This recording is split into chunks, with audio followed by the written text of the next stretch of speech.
Hello বন্ধুরা, বৈঠকি ভোজনে আপনাদের সবাইকে স্বাগত।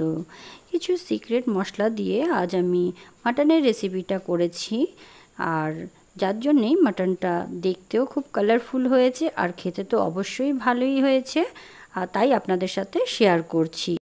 আমি এখানে 700 গ্রাম মাটন নিয়ে নিয়েছি, ধুয়ে পরিষ্কার করে ম্যারিনেট করার জন্য। আমি এখানে এক এক করে সব মশলা দিয়ে দেব। প্রথমে দিয়ে দিলাম আমি এখানে 1 চামচ মতন টক দই, আর দিয়ে দিলাম আদা বাটা 1 চামচ, আর রসুন বাটা 1 চামচ, সঙ্গে লঙ্কার গুঁড়ো দিয়ে দিয়েছি, আর দিয়ে দিয়েছি হলুদ গুঁড়ো, আর এখানে জিরের গুঁড়ো দিয়ে দিলাম, আর 1 চামচ ধনে গুঁড়ো দিয়ে দিয়েছি, আর সঙ্গে দিয়ে দিচ্ছি কাশ্মীরি লঙ্কার গুঁড়ো যাতে কালারটা খুব সুন্দর হয়। আর সঙ্গে দিয়ে দিলাম এখানে কিছুটা সর্ষের তেল, 3 চামচ মতন আমি সর্ষের তেল এখানে দিয়ে দিলাম। দিয়ে খুব ভালো করে আমি এখানে মাটনটা মাখিয়ে কিছুক্ষণের জন্য অন্তত 15 মিনিট আমি এইভাবে ম্যারিনেট করে রেখে দেবো। আর এইদিকে একটা প্যান গরম করে নিয়েছি সর্ষের তেল দিয়ে, এতে আমি ডুমো ডুমো করে কেটে রাখা আলুগুলো ভেজে নিচ্ছি।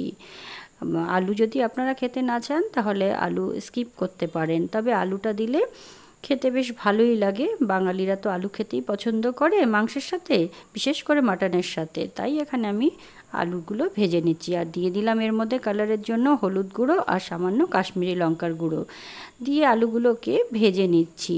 এতে দেখতেও খুব সুন্দর হবে আলুগুলো ভাজার পর। আর আমার এখানে ভাজা হয়ে গেছে আলুগুলো, আমি এখন এগুলোকে তুলে নিচ্ছি। আর এই তেলেই আমি মাটনটা রান্না করে নেব।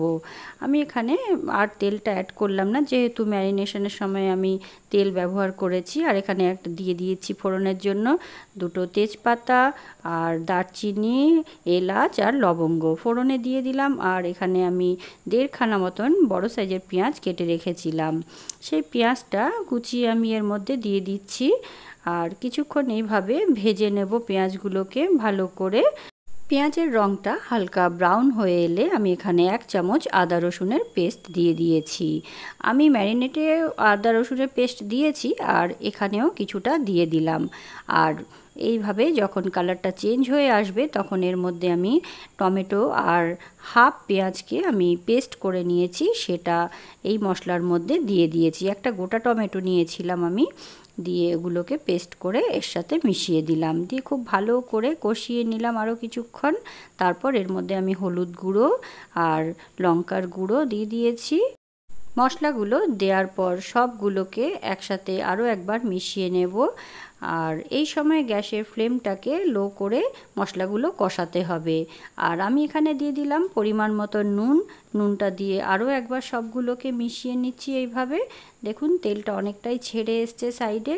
আর এই সময় আমি ম্যারিনেট করে রাখা মাটনটা মশলার সাথে মিশিয়ে দিচ্ছি, দিয়ে সবগুলোকে বেশ মিনিট 10 মতন এইভাবে কষিয়ে নেব। মাটনটাকে খুব ভালো করে কষিয়ে নিতে হবে। যত বেশিক্ষণ ধরে মাটনটা কষানো হবে প্যানে ততটাই টেস্ট হবে।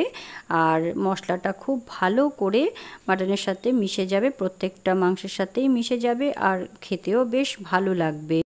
মাংসটা কষানোর পর আমি এখানে চা পাতাকে ভিজিয়ে রেখে দিয়েছিলাম গরম জলে 1/2 কাপ মতন, সেই জলটা আমি এখানে কষানোর সময় মাটনের মধ্যে দিয়ে দিয়েছি। এতে দিলে কালারটা অনেকটাই খুব সুন্দর একটা কালচে কালচে ভাব আসে, যেটা মাটনে দেখতেও ভালো লাগে আর খেতেও ভীষণই ভালো লাগে। দেখবেন রান্না করার পর মাটনের রঙটা যদি খুব সুন্দর হয় তাহলে মনটাও ভরে যায়। এরপর আমি এখানে ভেজে রাখা আলুগুলো মাংসের মধ্যে দিয়ে দিলাম।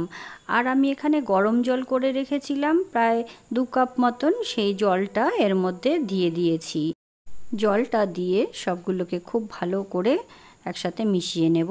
আর প্রায় আমি এখানে 20 থেকে 25 মিনিট খুব ভালো করে মাংসটাকে বয়েল হতে দেব। আমি এখানে ওপর দিয়ে দিলাম কিছুটা নুন, কারণ জল দেওয়ার পর কিছুটা নুন দিয়ে দিলাম যাতে নুনটা কম না হয়। আর সঙ্গে দিয়ে দিচ্ছি গরম মশলার গুঁড়ো। রান্নাটা আমার এখানে প্রায় হয়ে এসেছে। মাটনটা বয়েল হয়ে এলেই আমি এরপর নামিয়ে গরম গরম ভাতের সাথে সার্ভ করে দেব। তাহলে দেখেছেন রান্নাটা কতটা সহজ, আর দেখতেও খুব ভালো লেগেছে। ভালো লাগলে অবশ্যই কমেন্ট করে আমাকে জানাবেন। আর ভালো যদি লেগে থাকে তাহলে অবশ্যই একটা লাইক, শেয়ার আর সাবস্ক্রাইব করতে ভুলবেন না। আর পাশে থাকা বেল আইকনটা অবশ্যই প্রেস করে রাখবেন যাতে নতুন নতুন ভিডিও সবার প্রথমে আপনার কাছে পৌঁছে যায়। ধন্যবাদ।